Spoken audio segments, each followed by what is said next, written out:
Our habits are triggered off. They start with something in the external environment. Influences, we live in a society that glorifies alcohol. It is a reward mechanism, and it can simultaneously also be an escape mechanism. The dopamine it's not the reward itself, it's the anticipation of the reward.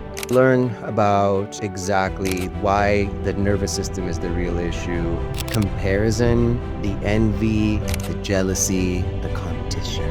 All of these things play a factor. Every time you feel anxious about something, it's always in the future or always in the past, never in the present moment. We're being robbed of the present moment because we're always just thinking of the future or the past, neither of which exist.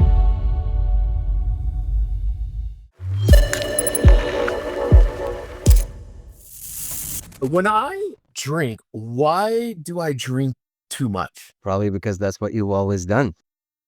Let me break that down. What happens is the same way any habit is formed in our brain, in our nervous system, the drinking is also the same thing. It's a habit. And the key thing to understand is that our habits are triggered off. They start with something in the external environment, such as when you come home from work, such as it's the weekend, such as I'm done all my duties, now I'm free, such as going out with your friends. Each and every one of these instances have a specific context, and there's a specific way you have been thinking in each of those ways, in each of those instances. And when you start with the first one, your brain remembers what happens next because that's what you have always done. That memory lives in the gray matter of your brain, that other 95% that we don't use. And that is why once you start, you find it hard to stop because literally it's what you've always done. Is it do you think of it as like a just like a coping mechanism? Is it, and I know we were talking offline about this, like a reward, like it's a reward for something that I worked really hard today, so I'm gonna go have my, 6 beers.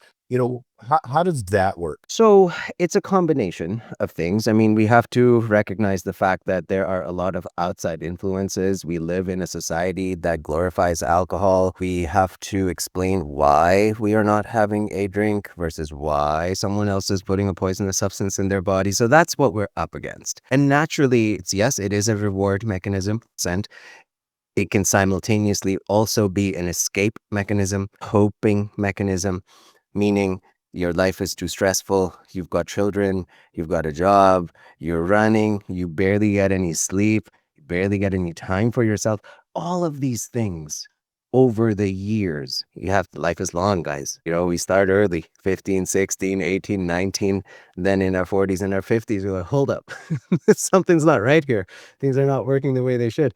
So it's a combination. It is usually a combination of all of the above. You think it's like, because when you're getting ready to go out to drink with your friends, you worked all day, you're kind of feeling shitty. Most people have mental health issues, depression or whatever. So, the group text starts happening with the friends. And then now you're gonna meet at 8:30 at this restaurant or this bar. And so there's like dopamine and everything else starts rolling inside your system. And then you go out with them, and then it's like fun, fun, fun, fun. And then all of a sudden it's not, and then trying to get home and going through all that. If we know the outcome, why do we do it anyways? Great question. I pondered this question for many years myself when I was also still drinking, because that was exactly the pattern. Dopamine is releasing, because the thing about dopamine is it's not the reward itself. It's the anticipation of the reward when you know it's coming, right? So there's that. That's what starts us off. What happens is, again, as I explained earlier, automated systems are in place. Our nervous system's job is to automate the things that we like doing. And the differentiator for the brain is a positive experience, which typically means dopamine gets released when you do something. And the automaticity of this is essentially what takes over. So when you sit down for your first drink, that's you. But the fourth, the fifth, the sixth, the eighth, the 10th, that is just an automated behavior that's happening on repeat with a substance that is addictive as well. So there's both sides. There's the mental side, there's the nervous system side, and then of course there's the substance itself. Yeah, it's so interesting because we know that's the weird part, is like we know the outcome. Like our other co-host on here, Dwayne, he talks about, he hasn't drank for 13 years, but he did cocaine and alcohol together. And Yeah. that was kind of his. And so, and he was like, no, it's not one, it's not going to be a few drinks. He's going to, he blacks out. And then, there's always a story, later. So it's like, if you know you're going to wake up bloody, if you know you're going to wake up in some place you don't even know where you're at, some house, some bed, some back alley, whatever it may be, do you think that that would be a strong motivation to be like, don't do this, so for you, and Dwayne doing, I've never had issues with, I have a food addiction. I've never had issues with alcohol, You could say the but same for about me. Food stuff. I still have a food addiction, and I have this is my worst, coffee addiction. We all have addictions in lots of different areas of our lives, but it's like, what is that? If I'm gonna sit here and I'm gonna do cocaine, and I'm gonna do a whole bottle, and I'm gonna wake up bloody. What is this whole idea that we're just gonna do it anyways? You know the outcome is going to be so Yeah. horrifically bad, but you Well, do it anyways. It's so weird. you're asking such amazing questions. I love it. So there's the logical brain, numbers, calculations, what makes sense. Then there is the bigger piece, which is the emotional side. In my experience, the reason why, even when we know that, okay, because it was like that with me, right? Like my background is I was an event promoter for over a decade. Long nights turning into days was a usual thing, 4 or 5 times a week. Lots of parties, lots of drinking. That was just what it was. It is when you know that, okay, this is how it's going to end and you kind of just don't care, that can be rooted in your self love and self care. And when people are suffering on the inside, it's really hard to draw that boundary. In fact, one of the biggest challenges for people when they join my program is to shift their mindset around you are the most important person in your family, because when you suffer, your wife suffers or your husband suffers. When you guys suffer, your children suffer. When your children suffer, guess what? You suffer even more, right? So it's just this cycle where it starts with drawing those boundaries, which is why the first question I ask people is, are you doing this for yourself or are you doing this to show other people that you can do this? There's a huge difference between those two things. The other thing is that as we get more and more under the influence, there's a certain part of our brain that goes offline. That is the frontal lobe. So there's two parts, and you can tell me if it's getting a bit too deep, but No, I there's love a that. reptilian brain, right? The reptilian brain is the part of the brain that evolved essentially, which is the most similar with all the other mammals and reptilians, right? Then what separates us as humans that put us at the top of the food chain is the evolution of the brain after. So the furthest out part is the most evolved part. That is the frontal lobe. Its job is this is a control panel. So when Mhm, you're drinking and you say something stupid that you would never have, that is mhm. because this part of your brain has gone offline. How it goes offline? Well, alcohol is a central nervous system depressant. Not only that, it is literally slowing down the vibration of the cells in your brain, which are exchanging electric information through electric impulses, right? So I'm getting deep in here because once that happens, this part of your brain is going offline, then logic and reason and thought and all those things kind of go with it, right? So it's a double whammy. First, it gets started that way. You don't put yourself in a situation like I always knew that if I go out this Friday, I know I'm not coming home before Sunday morning. I know that. I know that there's going to be an after party. I'm going to end up at some other after party after that. Probably going to keep going all day. Maybe get 3 or 4 hours of sleep. We'll figure that part out. But I got to be there for Sunday morning's boat cruise or whatever, right? Like that's how my mind used to operate. And the moment I started giving a shit about myself, it started to change. I want to I want to stay here, and we're gonna have some free offers and some free things that you have that we have a link below. So we encourage everybody to grab that, and we'll get more into what that you're graciously giving our audience to be able to help them out and more about your program. But I want to stay here because I think this is really important when it comes to like that's why I love you going deep because we believe in know thyself. It's the self awareness, being able to understand if you don't know the why am I doing this even though I'm hurting Exactly. myself? So that first step, like, are you doing it? Are you doing it for you? Are you doing it for others? Or did my mom say I need to do this? My wife is going to divorce me unless I do this. What is self love and how does that look like when it comes to Addiction. Boring. It is all those mundane things. That's where all the magic is.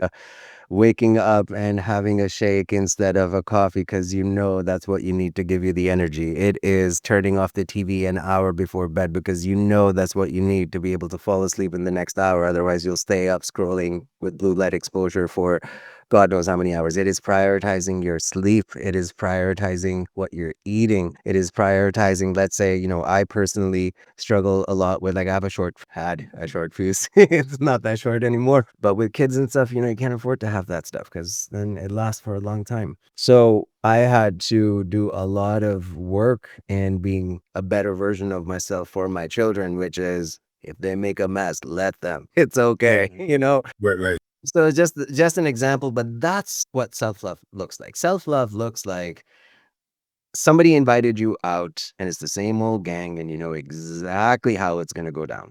And there's a part of you that's like, ooh, it's Friday night. Who's going to know?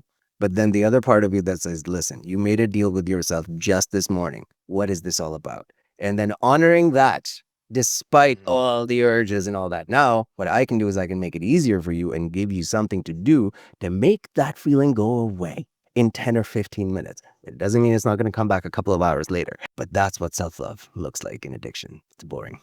Yeah, I love that because I know, there's and I want to get into kind of the secret power that you have to help people that they can use a very practical tool. This addiction that we have, especially it seems like it's like here, especially here in the United States. I mean, we have listeners everywhere. We have a lot of listeners in Ireland, which I know you guys like to drink a lot. I have clients from Ireland, so I know. Yeah, exactly. Yeah. So it's hilarious because whenever you look at, I'll talk to people and they're like, I want to stop, I want to stop, I want to stop, I want to stop, and then it's like, hey, I had a really bad one. Can you help me? And then it's like, hey, I had a really bad one. Can you help me? When you're looking at, because I know you have, an extensive year-long program. When you're looking at somebody, how do they make that switch to really wanting help? Or is it just kind of the same old, I just kind of feel shitty because I did the same old thing over and over again. The sad reality is most people, including myself, need a kick up the backside. Mhm. And that kick can be in various flavors. I just wish that we didn't allow it to get to that point to recognize that, hey, this is not really ideal.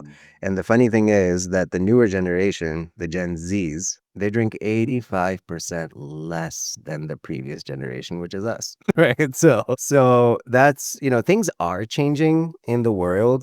People are recognizing that this whole setup is tipped, right? And we can talk a bit more about that as well. But to make that decision, I mean, you just have to realize if you notice the patterns, and that's what I do in all my content. I help people see the patterns, the repeating over and over and over again.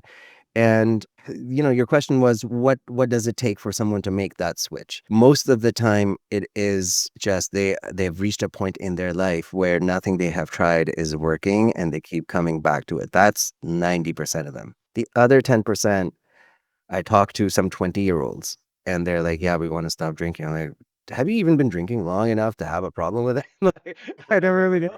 You You don't know? know what I Yeah, because I'm dealing with like at least minimum 1 to 2 decades worth of like heavy use. Because that's another conversation, I guess. But what I find is that the younger generation is learning from watching their parents and recognizing that, no, it's the same thing that happened to smoking 30 or 40 years ago that is now happening to alcohol. So it's trending in the right way. But my sincere wish to anybody that's watching is if you have to question Mhm. whether or not you have an issue, you have an issue. And you need to work on it right away because you know what happens? It is so easy to compare yourself to other people and be like, well, he can drink a couple of drinks. Why can't I? Like Mhm, mhm, he tried to mhm. moderate. Well, she can do it. Why can't I? But she's not you. And you have a different, everybody's nervous system is different. The way everybody's calibrated in life. I've just had a baby. I'm looking at this firsthand, how we come in with a clean slate.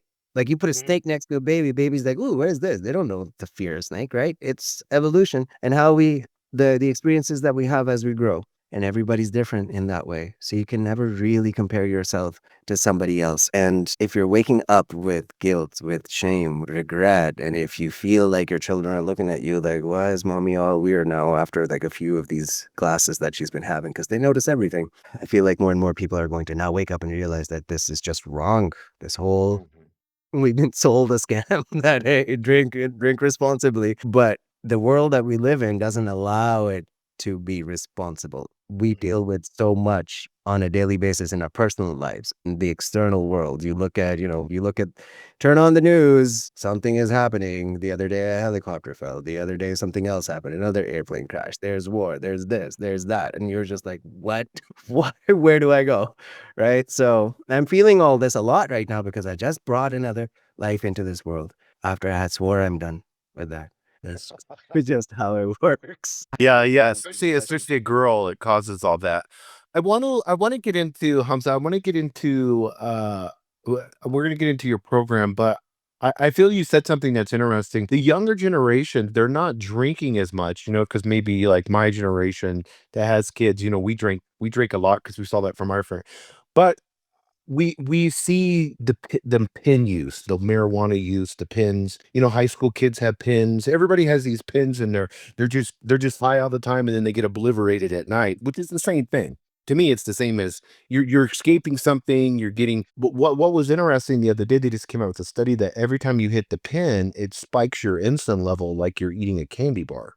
Right. So these young kids are getting cancer and all these different things and having diabetes and stuff. And it's like you're eating like 50 candy bars a day. That's what it's doing. That's what your body's responding to with that pin. So it's the same thing, no matter what age you are, addiction's addiction, I love that you said that. And I can tell you, and it's my opinion, personal opinion, it's a global dysfunction. Mm. That's what it is. And what that means is that this generation that's growing up is growing up in a world where in the next 10 years, half the species that they know could be extinct. In the next 10 years, there could be no more ice on the poles. And this is Mhm. all real to them. We grew up before technology. They have no idea what it used to be like. So this is all they know. It's Mhm. depressing as hell. Imagine hitting 10 years and you're like, "Oh, yeah, you have to pay $15 for clean water. Here's, clean oxygen, $10." Like, like Yeah, this yeah, shows exactly. that showed that kind of future, and it's not far off, right? Trees are being cut down. Oh, environmentalists are screaming, scientists are screaming, nobody's listening, and all of this is everywhere. Mhm. Devices, YouTube, non-stop information. So these are all culprits. In addition to if my mom and dad, not saying that they did, but if my mom and dad were heavy drinkers, which then caused problems, maybe they got divorced, maybe there was a lot of shouting, screaming, throwing things, which Mhm. these kids were exposed to. That's going to play. That's going to have an impact, right? So to me, when you zoom out and look at the state of the entire world, what is life? You are born, you get 10 good years of having a good time, where Mhm. other people are doing stuff for you, right? Then 14, 15, you're like, you try to understand, you start to understand the world. And this whole time you've been prepared for what? The job market, labor Mhm. force, right? College, this, that, whatever. And then the next, until you're 65, that's what you're doing. Get a mortgage and then get stressed out and then get this and then finance this, get a car, send your kids to school. That whole thing, the way it's constructed, it's depressing as hell, man. Like, we're here to enjoy the sunshine, pick fruit off of trees, and dig our toes in the grass, man. Like that's what we are truly here for. That's what I believe. So I think that is Yes. why the dysfunction is just there. We are being made to live against our ingrained nature, right? That's so good. Yes. COVID It proved is. that. Yes, it's like evolution psychology. It's like we have thousands and thousands of years of programming, and we're trying to go against that, and it's not working. Yeah. I mean, the 8-hour work week, again, that's not a thing. That started because of Henry Ford, right? But Mhm. now we live or die by this. Mhm. It's the same thing as education, college. Why doesn't anyone teach you about taxes in college? Why doesn't anybody teach you about credit scores? Why doesn't anybody teach you about financial instruments that you can use, right? My kid just got born. She's already on my credit card as a co-user. So by the time she's 18, she's going to have perfect credit, right? So why aren't we taught any of these things? Mhm. That's so true. Yeah, there's a conspiracy behind that, which is not really a conspiracy. It's why would they teach that if that's what they want to imprison us with? Exactly. Right. And this is the average person that I talk to, like I talk to about 100 people every month for a full like 30 minutes, 40 minutes, every time. And it's the same common thing. People love their children and they want the best for them, but life is hard, but they won't push themselves because they want the best for themselves and their families and they will not stop at anything. And that is where the personal sacrifice sets in. I'll Mhm. sacrifice my sleep if I can work a couple of extra hours to bring in a little bit of extra money. I'll sacrifice this, I'll sacrifice that, I'll sacrifice going out in exchange for college fund or whatever. And that's sacrifices are still sacrifices, right? Like as the adults, you kind of feel it. So where do you make that up? Mm, mhm, You go, mhm. forget about everything just for a short while, right? So it's very easy to create a environment where majority of people will find themselves in a place where they cannot stand that environment, but they can't go anywhere either. What do you do to escape? Go to any gas station, Yeah, exactly. find what you need. The biggest eye opener for me, like I'm in Canada, in Ontario. And when COVID was happening, because that's when I started getting sober. Like March 11, 2020 is my sober date. And I started to notice that before you could only get alcohol at a specific store, right? In Canada, it's a liquor crown board, LCBO, or beer store, designated government places where you can go and get alcohol at a certain hour. After that, you're shit out of luck, right? But then that changed. The hours got extended. Then they started selling them in grocery stores. Then they started selling them now in gas stations and all of that. And all of this resulted in so much destruction within the home. I could You imagine, know, yes. and then the biggest part was the confinement. Can't go outside. Don't go anywhere. You're in a box. You're in a box. And that was the biggest social experiment in my experience to see, will they do it? If you tell them to, will they do it? Right? Will they go against the very fiber of the nature if we tell them to? And we did. Yeah, and then it was just I think it was like 40% increase in alcohol sales, here in the United States, so I'm pretty sure Canada. Similar here. Similar. Same story here. Yeah. It was crazy, going through that. I want to talk because for the rest of the time, I want us to talk about, and let's use an avatar. We'll use Julie. She goes out with her friends on the weekend. She gets drunk. She drinks too much. She regrets it. The things that happen when you drink too much. You don't know who you are. People's taking advantage of her. Different things like that. We all know the horror stories with that. So Julie stumbles across your Instagram, stumbles across your web page. What's the first step? Like, what is the first things that Julie could start doing to be able to help herself with your program? Let's get into your program in detail. The first thing Julie is going to do is she is going to watch my masterclass because that will explain to her what is really happening. And I'll give you one great example that really helped me. And this is what Julie would do. She would watch my masterclass. She would learn about exactly why the nervous system is the real issue. And it will open her eyes a lot to why. Because when you think of why, when Julie wakes up the next morning and goes, why did I do that? She only goes skin deep. She'll be like, "Oh, I don't know. It's because I went out with John and their friends, and they're all crazy. So I guess that's how I ended up there. Whoops. All right. On with the day." But that's it. There's something called the 7 why exercise. 7 layers deep, 7 layers of consciousness, and the subconscious is at the very bottom. So my trigger used to be coming home, and I used to live alone at that time. So coming home, nothing to do, might as well, have my six pack, open it up, start watching TV, and that's my evening. So I asked myself, well, why do I do this? Why do I come home and do this? Well, it's because I'm bored. Well, what is it about? That's the second why. What is it about being bored that makes you want to drink? Oh, well, it's because of, I guess I just, I have nothing else to do. And when I have nothing else to do, I get bored. Okay, what is it about nothing else to do that makes you want to have a drink? Well, I guess it's because when I'm free, all these thoughts start coming up in my head. I start thinking about all the mess I've made in my life and all the things that I've done. Don't want to feel any of that. Why?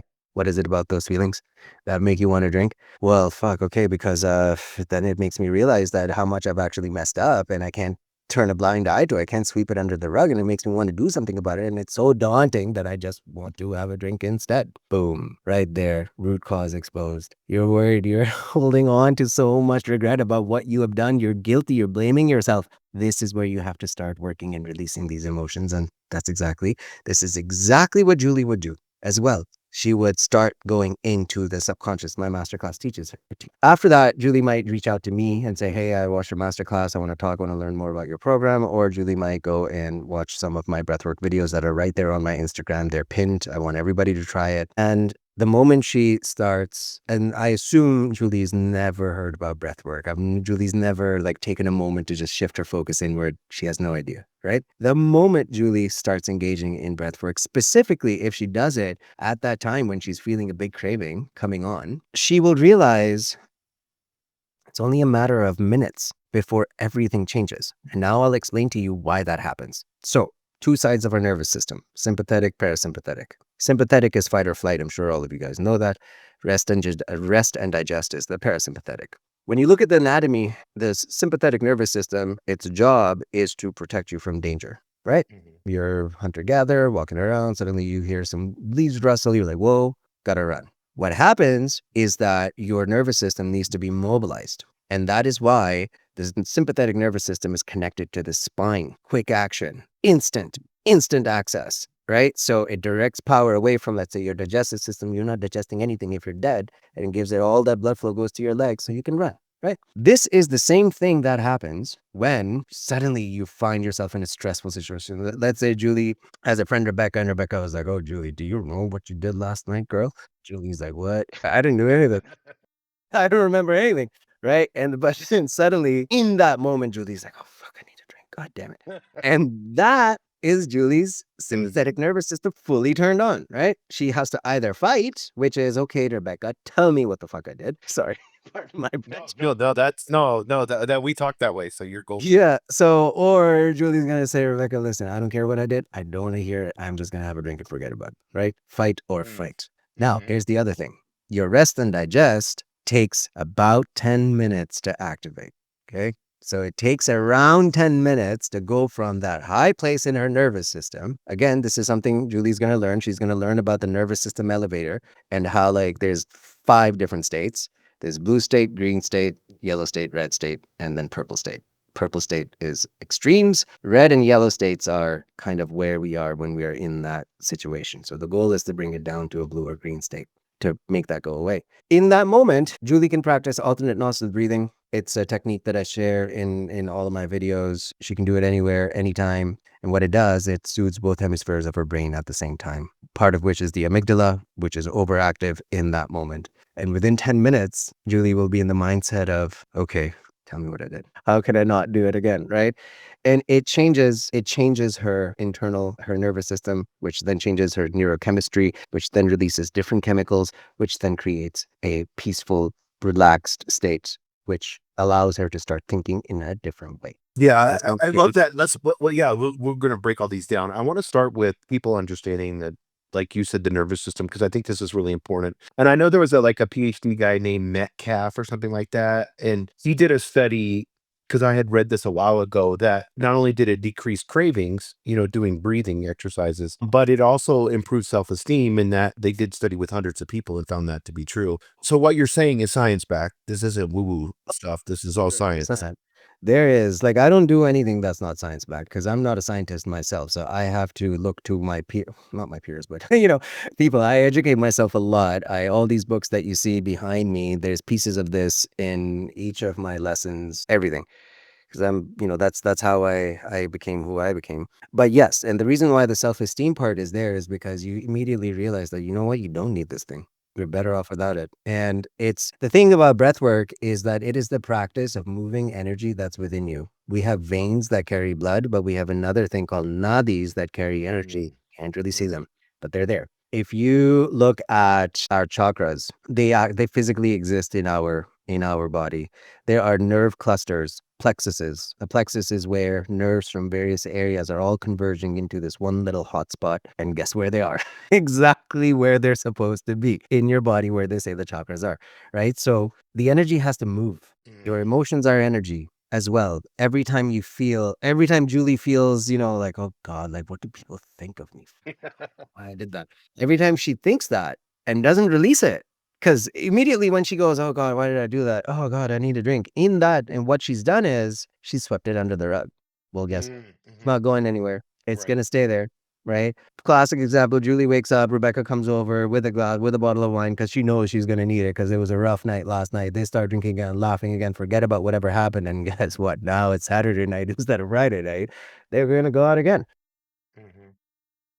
All of this is every time she sweeps something under the rug, it's growing. Imagine carrying a bag. It's Mm. getting heavier and heavier and heavier and heavier each time. So breath work literally is like unclogging a drain. It's moving your negative energy through you and out of you. And that's what Mm. relaxes your nervous system and that's what allows you to feel good. Problem is, this is the kind of thing you have to do consistently.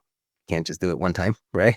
It has to be a daily practice. And when Julie goes from drinking heavy to the alcohol free version of Julie, under the hood, Julie's waking up in the morning, grounding herself in the vision of who she wants to be, using breathwork and mindfulness to train her body on what it will feel like Mhm. when she's 6 months sober, a year sober, alcohol free, when she can overcome this monkey on her back, right? That's why breathwork works so well because it's a cheat code. It's fast tracking this releasing of the negative energy. And you know what else it does? For everybody that struggles with meditation, this is your hack. This is your cheat code. Because what is breath work? There's two types, strong and gentle. Strong exercises are akin to hyperventilation. Gentle exercises are more hypoventilation. Hyperventilation is like you're going hard. And what that's doing is it's moving energy through you and it's also relaxing your nervous system. And then with the gentle breathing, you're sort of bringing it all back together. What that does, it automatically puts you in a relaxed state that allows you to go deep into a meditative place because that's what's next. You take 10, 20 minutes to do breath work, after which you take another 15, 20 minutes to make sense of it all. It's Mm. a deep meditative place. That is what we're not doing right now. And that is how we start creating feelings of safety, feelings of peace, feelings of self confidence, self love. This is why we have to work on the mind first and then the body after. I love that. And what's cool is, you said Julie can watch your masterclass, and what you've done for us, and I encourage everyone to do this, is there's a masterclass video that you can watch for free, and the link's down below. And you gave us that, so thank you. I appreciate that. That's going to help a lot of people. The depression, the anxiety, the stress, the grief, the loss. All of these things that we're used to, we almost have an addiction to running on that. Like our nervous system, especially when I talk to younger people, they have so much anxiety inside of them. I was watching yesterday, we had a shooting here, like United States, we seem to have one every week, but we had one at a university yesterday, and they were having video, people were videoing, and I was looking at the faces of the kids running, and that's like highest of the highest. Here you're fearful for your life. Like, Yeah. and that there's a tiger that just killed 3 people in the village. That's your evolution That's your fight or psychology. flight in full swing. Yes. Yep. But that we recognize that, but we don't realize most people are living day to day in fight or flight in a smaller version of that. Yes. Now we're talking. Mhm. What that is again programming, right? We are now these kids, the younger generation that we're talking about, they have been exposed to screens and social media from a very young age. It changes your brain. It changes your social skills. It changes everything. Mm. And so that comparison, the envy, the jealousy, the Mm. competition, Right. all of these things play a factor 100%. For most of us, for most adults as well, we are in a heightened state of brain activity. So our brain has different levels of activity. There is gamma, which is, let's say you just won 100 million in the lottery. Mhm. That's gamma, right? Then there's beta. Beta has three levels. There's low beta, mid beta, high beta. Low beta is kind of what we're doing now. You know what you're doing. I know what I'm doing. Very relaxed, but wakeful. Mid beta is more like if you tell me, hey, like here's a spreadsheet, can you crunch some numbers for me? I'm like, all right, I gotta focus on these numbers here. High beta is when I'm like in it. I am fully focused on something using all my brain power. Then there is alpha. Alpha is the state that we are in when we have just woken up. I'm going by order of like high to low. Alpha state is the state of creation, it's the state of flow. And we are in that state naturally 2 times of the day when we have just woken up and when we are just about to go to bed. Then there is theta and then there is delta. Delta is when we're in deep sleep and theta is sort of in between. So the best example that I can give you guys is if you know how to drive a stick shift, right? put it in first gear. You go 10, 20, then you keep going 30, 40, 50 kilometers an hour. Your RPM is like in the red zone and you're like, this is fine. Life is good. Everything's fine. What is that doing to your transmission? What is that doing to your engine? What is that doing to your fuel? Right? That is what we are doing to our bodies when we are in high beta, high state of alertness all the time. And the reason why that happens is nobody trains us how to turn that off. That's right at the core of my message, first and foremost. How to bring yourself from there to down here and how to recognize where you are and then do it consciously. That is the state that drains you of all of your energy, like burning candle of life on both ends. That's why people end up with chronic stress issues, various illnesses that are born out of stress, born out of anxiety, born out of living in a state where, you're not in homeostasis. Homeostasis is when all systems are A-okay, working the way they should be, right? So in other words, nobody teaches us to rest. Right. Everybody's focused on go, go, go. The corporate language. Like I spent 20 years selling software. I made it high up, director level, and I was privy to all the mindsets. We gotta get them working. We gotta keep them going. It doesn't matter. Reward people who wake up at 7 a.m. to take sales calls and all that stuff. That's global. That's everywhere, right? So how are you gonna have that mindset? Because it was in me too. Like I feel guilty when I'm resting. Yes. Good God, I have a baby now because that's all I can do. That's my only job now, to sit there and hold her. That's it. I did that for 10 hours yesterday and it felt so unnatural to just sit there. But you know what? That is it. That is where you charge. That is how we allow ourselves to be able to relax, like let go of all the things that are on our mind constantly, that hamster wheel of what's going to happen, what's not going to happen. And again, another point I want to make here is that it's always when we think about something that's about to happen in the future or something that has happened in the near past or, familiar past that you keep reliving. And that brings me to the core, which is you said we get addicted to living in that way. You are 100% right. And what that is, like I mentioned earlier, the memory of every single experience that you have ever had lives in the gray matter of your brain. That is what your brain pulls from. That is your repository of data that your brain can go to and say, okay, based on what we've done before, I feel like this is what we should be doing now, right?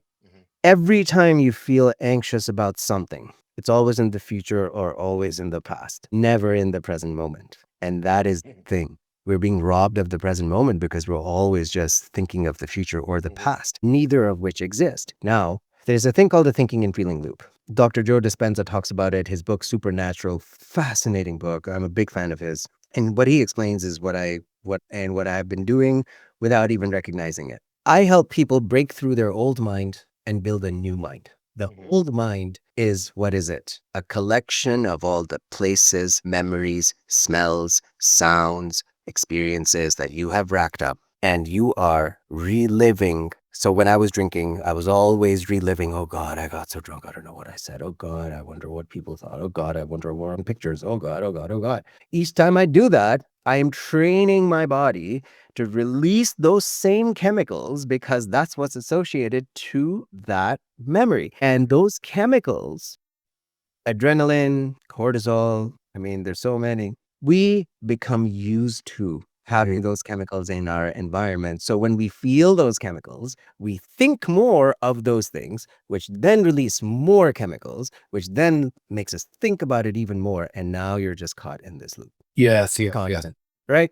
That is your old mind. Every time you try to break out of it, you have an idea, it's reflected right back at you with, you tried that before, it didn't work. You've done this before, it didn't work. Or are you sure you're going to be able to suddenly stop drinking because you've never done that, right? And then we just go right back to, I guess I'll just try to moderate again. The next time I go out, I'll only have one. And it's the same cycle. So we have to break through this. And the way to do that is through your breath. To cut through all the noise, go right into your subconscious, bring up all the nasty stuff that you're running away from, feel it, suffer 1 week, 2 weeks, but for the rest of your life, you're in a better place, right? So to me, it's a I no-brainer. love that, and I want to get into for the rest of this, few minutes that we have left. I want to get into the breathing aspect of things, and maybe even like a little alternate nostril breathing exercise that we could, you'd mentioned that earlier. So I know that's a really quick hack. I do want to say something about this. The operating system that you're operating on from your past is not real. To you, it feels real because that is your operating system,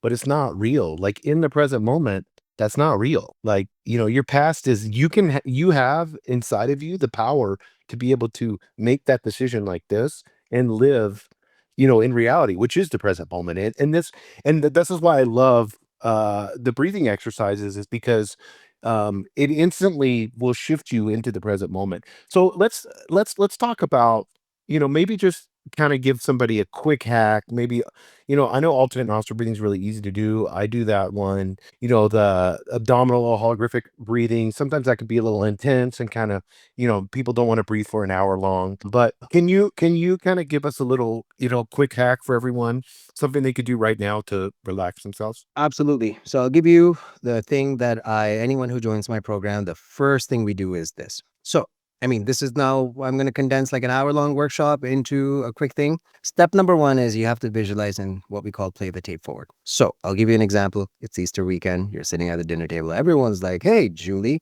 where's your glass of wine? And Julie's like, water for me, please. But inside, Julie's like, oh, goddamn, I want that. I want to be able to, right? What Julie's going to do is Julie's gonna sit there, close her eyes for a second, and be like, all right, okay, if I take that class, what is gonna happen next? It's gonna be another one. Then there's gonna be another one. Then there's gonna be another one.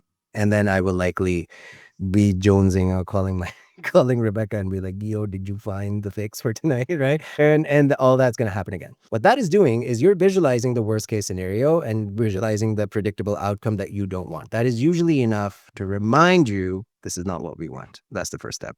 So you'll do that for maybe a couple of minutes. Second thing, Julie gets up, says, I got to go to the bathroom. 1 sec. And she goes. All she's doing, right thumb, right nostril, block this. Deep inhale from the left. And my nose is blocked. Sorry, guys. Canada, weird, snowing still. So I can't help that. But anyway, so inhale. It's a long inhale. Switch the nostril. Exhale, exhale, exhale. All the way. Now she's sucking her belly in because completely emptying it. Now inhale again from the same nostril. All the way, filling up your belly. Switch the nostril. Exhale. That's 1 round. Do 10 rounds. It'll take you less than 5-6 minutes to do that. If Julie wants to make it even more intense, simply add a hold after every inhale. So you inhale all the way, and hold. 1, 2, 3, 4. Then exhale. All the way, all the way, all the way. And in doing so, within a couple of minutes, everything that was happening in Julie's mind, all of it goes away. And Julie's like, oh, okay, I feel good. Right there, you can then engage in the 7Y exercise. Right there, looking at the mirror, washing her face a little bit, maybe fixing her makeup a little bit, whatever. And right there, she's doing the 7Y exercise after about 10 to 15 rounds is what it takes. Because remember, guys, you're trying to activate your parasympathetic nervous system. It doesn't happen like this. It needs 10 minutes. So you have to give yourself that grace. Because all the action, all the decisions of drinking or not drinking happen before that 10-minute mark. So as soon as you do that, Julie, I hope there's a Julie that's watching. She'll feel so special. Yes, exactly. So right after that, engage in the 7Y exercise. Well, why was I craving alcohol so much right there? Well, because everyone else is drinking it. Okay, what is it about everyone else drinking that makes you want to do it too? Well, because I want to feel like I fit in. I don't want to feel like the odd one out. Hint, hint, society makes you feel like you're the odd one out if you're not drinking, right? Nobody's encouraging this. She's being asked why she's not drinking. Why is that, Julie? Why don't you want to be the outcast? Because I want to fit in. I don't want people to think I'm weird. Well, Julie, what is it about what other people think that makes you want to drink? Maybe I care a lot about what other people think. Well, Julie, what do you want? What do you think? Right? And this is how Julie can get down to the bottom of, okay, I'm just trying to be a people pleaser. Fuck it. I don't want to drink. And there, Julie just uncovered her root cause, which now she can take with her and go back to the dinner table, sit down, have a glass of water, and continue eating her meal until she's full. Yeah, I love that. That's so good. It's extremely practical, and it's something, that is tangible. Because I think a lot of times, especially in with sobriety or in recovery programs, there's always this, yeah, it's great to pray. That's awesome. I pray. I mean, that's, depending on your religious belief, but there's so many things, or like you said, meditation, and it's so hard for people in the beginning it's steal the mind that much, so then they just feel like, well, I just fell to this again, I can't be spiritual, or I can't, do these things. Now So go it again, kind of, Julie. yeah, it kind of sets people up. Well, I think it's just too hard of a thing, where what you just showed us, everyone can do that. A kid Yep. can do that. Yep. My kids do that. My kids. I'm working on developing a breathwork for children program because, I have, how do I put this? Very strong minded, independent young ladies. That's Oh, it they took after for. you, huh? Yeah, I have to take it first as they Mm. practice being that strong, independent, little little person. But it's hard. It's hard. So I am working on a thing for parents that they can then use with their children to help them sort of regulate their emotions that they have no idea that is what's making them feel a certain way. But yes, you're absolutely right. This is just one of many protocols that I've developed over various circumstances. Because look, I believe in practicality. I believe in science. I believe in religion too. I'm Muslim. I was, that was installed in my brain. Mhm. Funny thing, now I have a half Jewish, half Muslim baby. So this is gonna be awesome for my Hey, parents. you're bridging the worlds together. That's awesome. Yep. No, but the point is that nothing changes until something changes, right? And we are talking about your nervous system. It is completely automated. Like every time you use willpower for something like this, it's like you're fighting an enemy that you don't see coming because you're not Mhm. going into your subconscious. And it's always the punch that you don't see coming that knocks you out. So all I'm trying to do is give everybody awareness and make them realize that no, it's not genetic. You're not gonna have seizures. You're not gonna have all these pain. I mean, yes, there is a risk, but like if you are working and looking after a family, you're probably not in a place where Mhm. you need such a heavy detox that you need medication and all that. So yes, those risks are there, but for the most people that I talk to, they do all this research and then they scare themselves, right? I just want everybody to know that the exact same way you got yourself into this mess, exactly the same steps can be used to get yourself out of it. Repetition, consistency, desire, a willingness to keep an open mind, right? That's one thing I ask everybody because everyone's like, so how does breath work? Because I breathe every day. And I'm like, it's not like I never heard that joke before. And yeah, no, I get that. Yeah. Let me show you how, right? And I mean, this is now bridging into a much bigger conversation around manifestation. It's real. The quantum world is real. The laws of energy, the electromagnetic signatures, it's real. How I got myself from making 40,000 a year, spending it all in one place, not being able to pay my rent on time, having less than 400 credit. Like imagine the kind of shit I would have to pull to have a 400 or lower credit score. Right? But that was my life. I had to take a loan at 49.99 APR for $10,000 like in 2019, and like that's the place that I was in. From there, the same techniques that I'm sharing with you, the manifestation techniques, it's exactly how I built my business, my family, my home that I live in, the car that I have, vacations that I take. I take my parents on vacations at least twice a year. Like we go to Turkey and stuff. Like that picture actually is in Antalya from last year. That one is in Istanbul from last year too. All of that, all of it, like, I'm literally now 5, 6 times my income that I was making. The amount of stress that I have in my life is barely anything. And whatever stress I do have, I have these amazing tools to deal with it. I'm a happier person. My kids love to be around me. It's just everything changed. And it's the exact same thing that we all have it within us. Mhm. Somebody just needs to make us realize that, hey, try this instead. And it only takes the first time for you to realize that this is different. And Mhm. there's more to discover. Each one of us has this beautiful world within us that is just waiting to be found. Except the problem is that we are all being trained to focus on the external. There's a reason for that, which we can't get into right now. No, you're absolutely right. We're on the hour, Hamza. I want people to that have listened this far, have gone this far. If they haven't clicked on the link below, I want you to tell our audience what you're doing for us today, and then also how they could get a hold of your program. So what's the first step they can take right now? So the first step, I would love for all of you guys to go to my website, check out my program. It breaks down everything in detail for everybody that is here. I want you guys to truly just understand that There's nothing wrong with you. You're not broken. You're not some, damaged, affected person because that's what society would have you believe. But no, you can do this. Go to the page, check it out, and then watch my masterclass because I want you to feel that firsthand, have that epiphany, that aha moment that, you know what, I can do this too. Because I need you to feel that before anything else. I offer free clarity calls. So when people watch the masterclass, they have questions around how do I integrate this into my life? What is your program? How does it work? All of that. So I offer those calls. I'm happy you can just book it with me.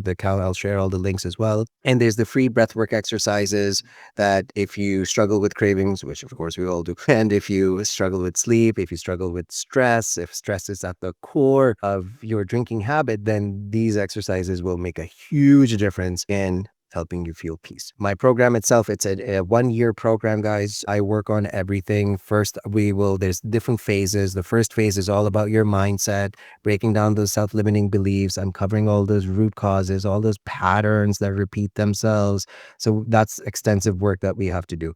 There's usually some tears involved because we're facing those same painful emotions that we've been running from, escaping from. So there is no escape from that. And that's why we just get that out of the way first. Then we focus on the practical aspect. I will help you create a version of yourself, the alcohol-free version of yourself by way of a worksheet.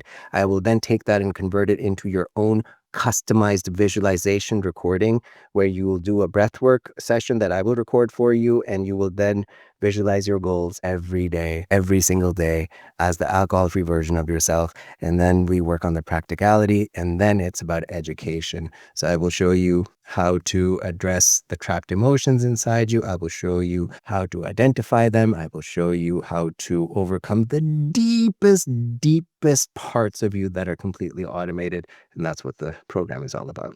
And I love what I do.